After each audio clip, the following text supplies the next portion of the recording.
Last এপিসোডে আমরা দেখেছিলাম স্ন্যাপার আর হবিন মিলে প্যাকের পর্দা ফাঁস করে দেয়। আর যখন হবিন স্ন্যাপারের সাথে কন্টেন্ট ডিসকাসের জন্য একটা পার্কে আসে, তখনই এক কাপল তাকে এক গলিতে নিয়ে তার ফোন চুরি করে নেয়। তখনই সে জানতে পারে স্ন্যাপার লাইভ স্ট্রিমিং করছে, আর তখনই তার সবগুলো ফ্যান তাকে সেই পার্সনের সাথে ফাইট করতে বলে। এই এপিসোডটা শুরু করার আগে আপনাদের কাছে আমার একটা রিকোয়েস্ট আছে। আপনাদের মধ্যে যারা এখন পর্যন্ত সাবস্ক্রাইব করেননি তারা প্লিজ সাবস্ক্রাইব করে দিন, আর এই ভিডিওটাতে একটা লাইক করে দিন, যাতে করে ইউটিউব এই ভিডিওটা আরো নতুন নতুন মানুষের কাছে পৌঁছে দিতে পারে। তাহলে আর কথা না বাড়িয়ে শুরু করা যাক। এই এপিসোডের শুরুতে আমরা দেখতে পাই হবিন সেই কাপলের কাছে চলে গেছে, আর এরই সাথে সে তাদের কাছে তার ফোন চাইতে শুরু করে। তখন সেই পার্সন হবিনকে তার ফোন না দিয়ে সেখান থেকে চলে যেতে বলে। এটা শুনে হবিনের স্যামডেকের কথা মনে পড়ে, যে সে বলেছিল তোমাকে সর্বপ্রথম তোমার অপোনেন্টের ডমিনেন্ট হ্যান্ড দেখতে হবে। যদি তোমার অপোনেন্ট রাইট হ্যান্ডেড হয়ে থাকে তাহলে তোমাকে তোমার অপোনেন্টের লেফট সাইডে দাঁড়াতে হবে, যাতে করে সে তোমার উপর ভালোভাবে পাঞ্চ করতে পারে। তখনই হবিন দেখতে পায় তার অপোনেন্ট রাইট হ্যান্ডেড। এটা দেখে সে তার লেফট সাইডে দাঁড়িয়ে পড়ে। এটা দেখে সেই পার্সনও ফাইটের জন্য তৈরি হয়ে যায়। এইসব দেখে সেখানে হবিনের ফ্যান্সরাও অনেক বেশি এক্সাইটেড হচ্ছিল। তখন হবিন মনে মনে বলছিল, যেহেতু আমি এখানে মারি খাবো, তাই আমাকে এখন স্যামডেকের ইনস্ট্রাকশন একবার ট্রাই করে দেখা দরকার। সে বলেছিল, যদি আপনারা পাঞ্চ ব্লক করতে না পারেন তাহলে কমসে কম আপনাদেরকে রিয়েক্ট করতে হবে। যাদের কাছে মার্শাল আর্ট ট্রেনিং নেই তারা তাদের শোল্ডারকে অনেক বেশি মুভ করে। আর সেই পার্সনও সেখানে হবিনকে পাঞ্চ করার জন্য এগিয়ে আসছিল। তখন হবিন মনে মনে বলে, তাহলে চলো এটা দেখা যাক যে কিভাবে হার্ড না হয়ে মার খাওয়া যায়। তখন স্যামডেক বলে, একটা পাঞ্চ তখনই সব থেকে বেশি স্ট্রং হয় যখন সেই পাঞ্চ তার টার্গেটে পৌঁছে যায়। কিন্তু যদি আপনি আপনার পজিশন থেকে একটু মুভ করেন আর সেই পাঞ্চ যদি তার সর্বোচ্চ পাওয়ারে না থাকে তাহলে সেই পাঞ্চে আপনি অত বেশি ব্যথা পাবেন না। আর এটা আমরা এভাবে বলতে পারি, যদি একটা চাকু তার মুভমেন্ট কমপ্লিট করার আগে যদি আপনার বডিতে লাগে তাহলে আপনি তাতে বেশি হার্ড হবেন না। এইসব দেখে স্ন্যাপার ভাবছিল, আমি বুঝতে পারছি না এই বেউকুফ এখানে কি করছে, সে নিজে থেকেই তার ফেসে কেন পাঞ্চ খাচ্ছে। তখন হবিন ভাবছিল, হ্যাঁ সত্যিই তো, এই পাঞ্চে আমি অত বেশি ব্যথা পাইনি, কিন্তু এখন আমি কি করব। তখন সেই পার্সন বলে, তুমি আসলে কি জিনিস, আমি তোমাকে আজ এখানেই মেরে ফেলবো। এটা বলেই সে আবার হবিনের উপর পাঞ্চ করে, কিন্তু হবিন এবার তার পাঞ্চ ডজ করে ফেলে। তখন স্যামডেক বলে, একটা নর্মাল হিউম্যানের জন্য সবগুলো পাঞ্চে রিয়েক্ট করা অনেক বেশি কঠিন, কিন্তু যদি আপনার অপোনেন্টও একটা রেগুলার পার্সন হয় তাহলে সেও একটা মুভিং পার্সনের উপর অত বেশি হিট করতে পারবে না। তাই আপনাকে সেখানে ওয়েবিং করতে হবে। আর যেহেতু সেই পার্সন আপনাকে দুই সাইড থেকেই পাঞ্চ করতে পারবে না, তখনই ওয়েবিং স্টার্ট হয়ে যাবে। আর যখন একটা নর্মাল পার্সন সেই পাঞ্চ তার হেডে নেবে আর তার অপোনেন্ট একটা নর্মাল পার্সন তার উপর পাঞ্চ করবে, এই জিনিসটা একবার ভেবে দেখুন যে সেই সময় কি হবে। সেই পার্সন বারবার আপনার ফেসে হিট করার ট্রাই করবে, কিন্তু আপনি তার ম্যাক্সিমাম পাঞ্চ ডজ করে ফেলবেন। তখন সেই পার্সন এটা ভাবতে শুরু করবে যে আপনি একটা বক্সার, যার জন্য আপনার কাছে অনেক ভালো ওয়েবিং টেকনিক আছে। আর সেই সময় আপনিও যখন বারবার তার পাঞ্চের মধ্যে আপনার হেড দিয়ে মারার ট্রাই করবেন, তখন ধীরে ধীরে আপনার ভয়ও ভেঙে যাবে। আর সেই সময় থেকেই আপনার অপোনেন্টের পাঞ্চ মিস হতে শুরু করবে। আর সেই সময় যদি আপনার ফেসে কিছু পাঞ্চ লেগেও যায়, সেগুলোতে আপনি অতটা ব্যথা পাবেন না। তাই আপনি এই জিনিসটা ভাবেন, যখন আপনার এই জিনিসটা মনে হবে যে আপনার অপোনেন্টের পাঞ্চে আপনি ব্যথা পাচ্ছেন না, তখন সেই ফাইটের মধ্যে আপনার আর কোনো ভয় লাগবে না। তখনই হবিন চিল্লাতে চিল্লাতে বলে, আমার ফোন আমাকে ফিরিয়ে দাও, কারণ আমাকে ভূমির মেসেজে রিপ্লাই করতে হবে। তখন তার অপোনেন্ট বলে, এই ভূমি আবার কে? এটা বলেই সে আবার তাকে পাঞ্চ করতে শুরু করে। এইসব দেখে স্ন্যাপার ভাবছিল, আমার এই জিনিসটা বিশ্বাস হচ্ছে না যে হবিন নিজে থেকেই তার হাতে মার খাচ্ছে। আর তখন সেই পার্সন ভাবছিল, এই ছেলে আমার পাঞ্চ ডজ করছে না কেন। আর সেখানে হবিন ভাবছিল, এটা তো শুধু একটা বোকামো, আমি বুঝতে পারছি না এখন আমাকে নেক্সট কি করতে হবে। আর আমি তার আর কোনো ভিডিও কেন দেখিনি, আমি তো শুধু তার একটা ভিডিওই দেখেছিলাম। আর সেই ভিডিওতে সে বলেছিল আপনি কিভাবে আপনার অপোনেন্টের হাতে মার খেয়েও অনেক কম ইনজার্ড হবেন। আর এখন তো আমার কাছে আর কোনো টেকনিকও বেঁচে নেই যেটা আমি এখন ইউজ করতে পারবো। আর এইসব দেখে স্ন্যাপার ভাবছিল, এই ফাইট তো এখন অনেক লম্বা হয়ে যাচ্ছে, আর এইসব কিছু দেখে তো ভিউয়ার্সরা এখন বোর হয়ে যাচ্ছে। যদি এভাবেই চলতে থাকে তাহলে আমরা আমাদের ভিউয়ার্স হারিয়ে ফেলবো। প্যাকের সাথে ফাইটের ভিডিও অনেক ছোট ছিল, কিন্তু এই ভিডিওটা অনেক বেশি বড় হয়ে যাচ্ছে, আর এটা একটা ভালো বিষয় না। তাহলে কি আমি এখন তাদেরকে থামিয়ে দেব? তখনই তাদের স্ট্রিমে একটা কমেন্ট আসে যেখানে লেখা ছিল, হবিন এই ফাইটে নিশ্চয়ই জিতবে। এই কমেন্ট দেখে স্নেপার ভাবতে শুরু করে এটা তো সেই পার্সন যে কিম সম্পর্কে জানতো। আমার মনে হয় না এখানে হবিন জিততেও পারবে, কারণ সে আগেই অনেকগুলো পাঞ্চ খেয়ে নিয়েছে। তখনই লাইভ স্ট্রিমের বাকি মানুষরাও ঠিক একই কথা বলতে শুরু করে। এইসব শুনে সেই পার্সন আবার কমেন্টে বলে তোমরা সবাই বোকা, তোমরা একটু মনোযোগ সহকারে দেখো। সেই পার্সনের হাত অনেকটা ফুলে গেছে, সে অনেক বেশি জোশে তাকে মারতে মারতে এই জিনিসটা বুঝতে পারছে না যে তার হাতে একটা প্রবলেম হয়ে গেছে। যখন আপনারা পাঞ্চিং ব্যাগে হিট করেন তখন আপনাদের হাত ফুলে যায়, আর সে তো এখানে তার মাথায় বারবার হিট করছে। আর যখনই তার জোশ শেষ হয়ে যাবে তখনই সে তার হাতে অনেক বেশি পেন ফিল করতে পারবে। তখনই আমরা দেখতে পাই হবিনের অপোনেন্টের হাতে অনেক বেশি পেন শুরু হয়ে গেছে, যার জন্য হবিন সেই ফাইটের মধ্যে জিতে যায়। এতে করে সে তার ফোনও ফিরে পায়। এইসব দেখে স্নেপার ভাবছিল আমার মনে হয় এবার তোমার হসপিটালের বিল এই ভিডিওর রেভিনিউ থেকেও অনেক বেশি হবে, কিন্তু এটা একটা অনেক ভালো ইনভেস্টমেন্ট, কারণ এতে করে আমরা অনেকগুলো ভিউয়ার্স গেইন করে ফেলেছি। এইসব দেখে গোয়েল অনেক বেশি খুশি হচ্ছিল। তখন হবিন বলে আমাদের ভাইরাল হিট চ্যানেলে এই পর্যন্ত 4টা ভিডিও আপলোড হয়ে গেছে, আর লাস্ট ভিডিওর ভিউ তো মিলিয়ন ছাড়িয়ে গেছে। আর যদি আমরা এই চ্যানেলের টোটাল ভিউ কাউন্ট করি তাহলে এই পর্যন্ত 25 মিলিয়ন ক্রস করে ফেলেছে। তাহলে আমরা অবশেষে আমাদের চ্যানেলের ফার্স্ট পেমেন্ট পেলাম, আর সেটা হলো 2 মিলিয়ন ইয়ান। এটা দেখে তারা দুজনই অনেক বেশি খুশি হয়ে যায়। তখন হবিন বলে 0.1 ইয়ান যদি একটা ভিউর মধ্যে হয় তাহলে কি এই পেমেন্টটা একটু কম হয়ে গেল না? তখন স্নেপার বলে আমরা এতে কিছুই করতে পারবো না, কারণ আমরা অ্যাপ্রুভাল আর অ্যাড লাগাতে অনেক বেশি দেরি করে ফেলেছিলাম, আর এমনিতেও আমাদের ফার্স্ট পেমেন্ট হিসেবে এই অ্যামাউন্টও অতটা কম না। তখন হবিন বলে আমি তো ভেবেছিলাম ভিউসের হিসেবেই আমরা পেমেন্ট পাবো, কিন্তু আমি এটা জানতাম না যে অ্যাড দিয়েই টাকা আসে। এইসব শুনে স্নেপার বলে আমি তোমাকে এই কথাটা কতবার বলেছি, কিন্তু তোমাকে এত বোঝানোর পরও তুমি এই জিনিসটা বুঝতে পারছো না। তাই এখন থেকে শুধু এই জিনিসটাই মাথায় রাখো যে পার ভিউয়ের হিসাবে শুধু 0.1 ইয়ানই পাওয়া যায়।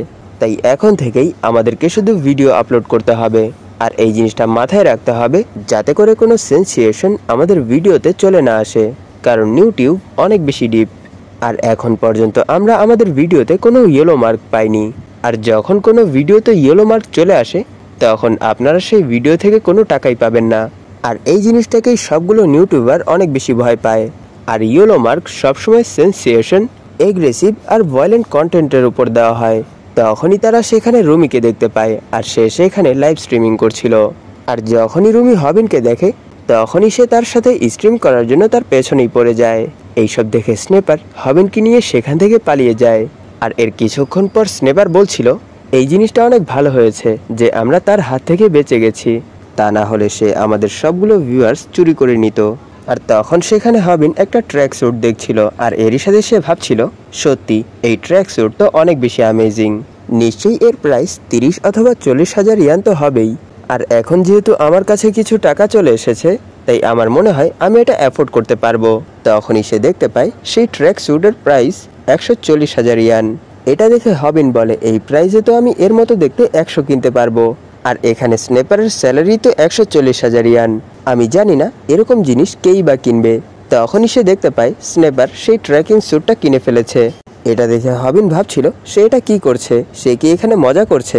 এই টাকাই তো তার এই পুরো মাসের স্যালারি। তখন স্নেপার বলে তুমি কি এটা কিনবে না? এটা তো একটা বেসিক আইটেম, সবার কাছে তো এরকম একটা ট্রেকিং স্যুট হওয়াই চাই। এইসব শুনে হবিন ভাবছিল আমার এই জিনিসটা বিশ্বাস হচ্ছে না যে তার কাছে এটা একটা বেসিক আইটেম। এখন আমার এই জিনিসটা ফিল হচ্ছে, যদিও এখানে আমার কাছে 2 মিলিয়ন ইয়ান আছে, এরপরও শুধু রিচ পার্সনেরই এটা জানে যে টাকা আসলে ভালোভাবে কোথায় খরচ করতে হয়। তাই আমি এবার এই জিনিসটা কিনবো না। তখনই তার ফোনে ভূমির মেসেজ আসে। তখনই সিন শিফট হয় আর আমরা দেখতে পাই সে সেই ট্র্যাকিং স্যুট কিনে ফেলেছে।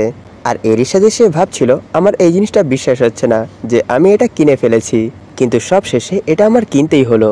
কিন্তু আমি বুঝতে পারছি না আমরা এখানে কেন দেখা করব। এখানে তো সব জায়গায় শুধু কাপলসরাই ঘোরাঘুরি করছে, আমি তো অনেক বেশি নার্ভাস ফিল করছি। তাহলে চলো এখানে লাইভ স্ট্রিম স্টার্ট করা যাক। এটা বলেই সে লাইভ স্ট্রিম স্টার্ট করে দেয়। তখনই আশেপাশের মানুষ তাকে দেখে বলে এটা তো সেই পার্সন যে শুধু টাকার জন্যই ফাইট করে। আমার তো এই জিনিসটাই বিশ্বাস হচ্ছে না যে সে শুধু কিছু টাকার জন্যই তার ক্লাসমেটকে এক্সপোজ করে দিয়েছে। এইসব শুনে হবিন সেখানে একটু স্যাড হয়ে যায়।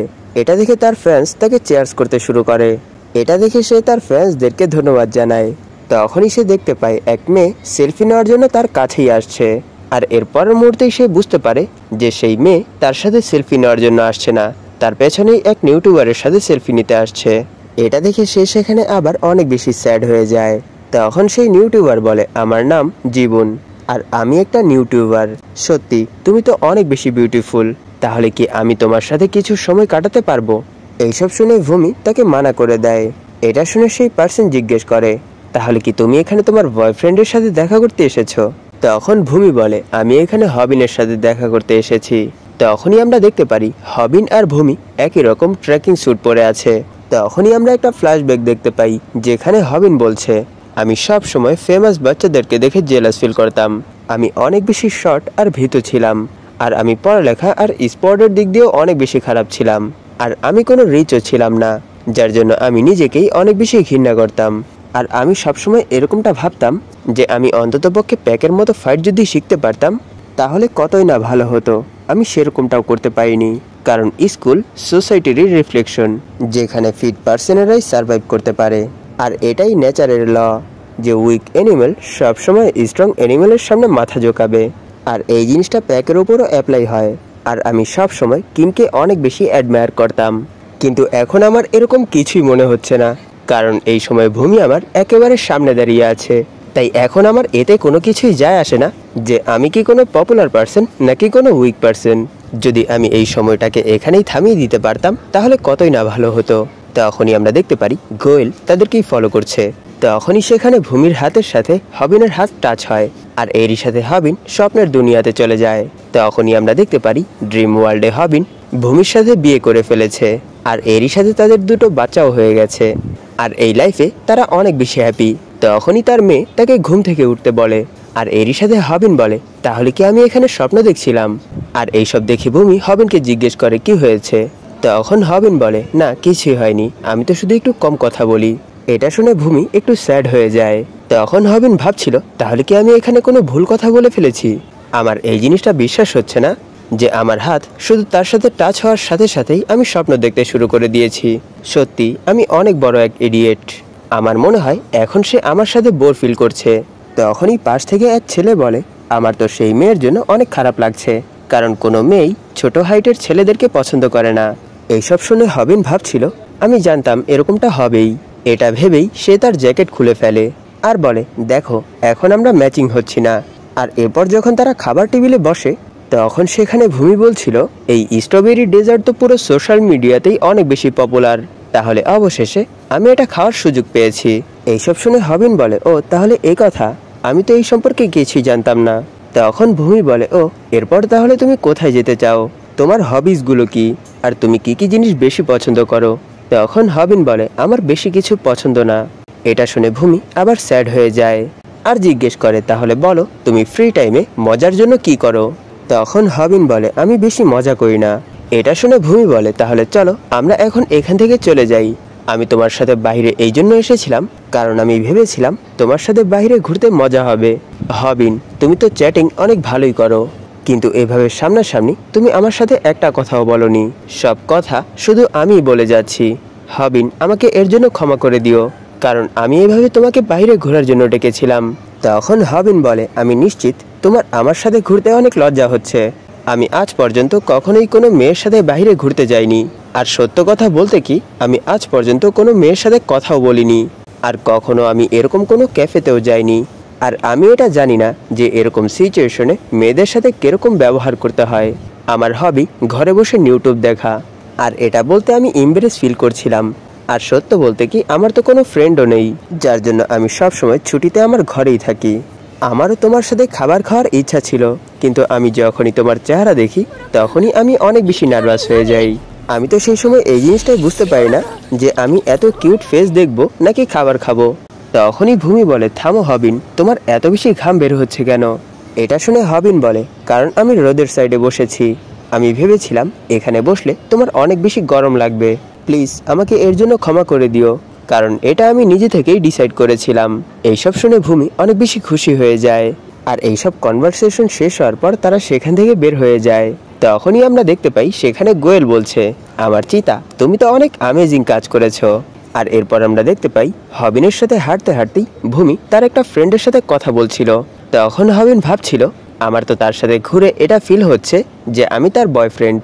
তখনই ভূমি বলে আমাকে এর জন্য ক্ষমা করে দিও, কারণ আমার একটা স্কুল ফ্রেন্ডের কল এসেছিল আর আমরা সেই সময় অনেক বেশি ক্লোজ ছিলাম আর অনেক সময় ধরেই আমাদের একে অপরের সাথে দেখা হয়নি, কিন্তু এই সময় আমরা একই এরিয়ার মধ্যে আছি। তখন হবিন জিজ্ঞেস করে তাহলে কি তোমার ফ্রেন্ডও স্ট্রবেরি ডেজার্ট খাওয়ার জন্য এখানে এসেছে? এটা শুনে ভূমি বলে হ্যাঁ, সেও স্ট্রবেরি ডেজার্ট খাওয়ার জন্যই এখানে এসেছে। তখন হবিন ভাবছিল স্ট্রবেরি ডেজার্ট খাওয়ার সময় ভূমিকে কত বেশি কিউট লাগছিল। তখনই ভূমি বলে আমার মনে পড়েছে আমার ফ্রেন্ড তো তোমাদের স্কুলেই যায় আর তার নাম কিম। এটা শুনে হবিন অনেক বেশি শখ হয়ে ভাবতে শুরু করে তাহলে কি সেই এই কিম যে MMA ওয়ার্ল্ডের রাইজিং স্টার, যার সাথে আমি কখনো কথাও বলতে পারি না, সেই পার্সনই ভূমির বেস্ট ফ্রেন্ড। তখনই সেখানে হবিন আবার স্বপ্ন দেখতে শুরু করে যেখানে ভূমির বিয়ে এবার কিমের সাথে হয়েছে আর তাদের দুটো বাচ্চাও আছে। তখনই ভূমির নজর হবিনের উপর পড়ে আর সে জিজ্ঞেস করে এই পার্সনটা আবার কে? তখনই কিম বলে আমার মনে হয় সে একটা লুজার আর যে চায় তার সাথেও একটা বিউটিফুল পার্টনার থাকুক। আর এরই সাথে হবিনের আবার জ্ঞান ফিরে আসে। তখন ভূমি জিজ্ঞেস করে তুমি কি কিমকে চেনো? এটা শুনে হবিন বলে হ্যাঁ, আমি তাকে চিনি আর আমরাও অনেক ভালো ফ্রেন্ড। এটা বলেই সে ভাবছিল আমি এটা চাই না সে এটা জানুক যে আমি একটা লুজার গ্রুপের মেম্বার। তখনই পেছন থেকে কিম চলে আসে আর তাকে দেখে হবিন ভাবছিল তার টাইমিং তো অনেক খারাপ, আমার মনে হয় আমার খারাপ সময় আমার সাথেই চলছে। তখনই ভূমি বলে আমার তো এই জিনিসটা বিশ্বাসই হচ্ছে না যে কত বছর পর আবার আমাদের দেখা হয়ে গেছে। কিম, এটা কি সত্য যে তুমি আর হবিন অনেক ভালো ফ্রেন্ড? এটা শুনে কিম বলে ভালো ফ্রেন্ড, তাও সে আর আমি? কিমের এই কথার সাথেই এপিসোড এখানেই শেষ হয়ে যায়। ধন্যবাদ আপনাদের এই পর্যন্ত দেখার জন্য। তাহলে দেখা হবে এর পরের এপিসোডে।